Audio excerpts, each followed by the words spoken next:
Сәлем қыздар, бүгін сіздермен ерекше дәмді банановый пирог дайындаймыз. Ең алдымен жұмыртқаның сарыуызына секер салып, сармай салып, жұмсақ араластырып, ұн мен қосқыш салып, тағы да жақсылап араластырып, қамыр илейміз. Қамырымызды тоңазытқышқа қоямыз, тындырып. Енді бананымызды кесіп дайындап аламыз. 24 диаметрлік формамызға қамырымызды дәл видеодағыдай орналастырамыз.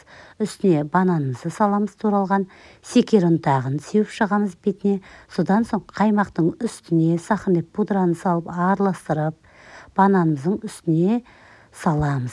180 градуста қызып тұрған пеште 20 минуттай пісіріп аламыз.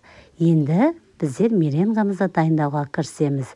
Меренгамыз үшін құрғақ ыдыс болу керек. Жұмыртқаның ақуызын үстіне секерді аздап сала отырып, қатайғанша меренгамызды соғамыз, араластырамыз.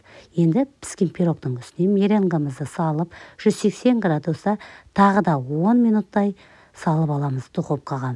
Пирогымыз әбден суығаннан кейін барып кесеміз. Пирогымыз дайын, өте дәмді. Міндетті түрде жасап көріңіздер. Видео ұнаса лайк басып, комментарий қалдыруды ұмытпаңыздар.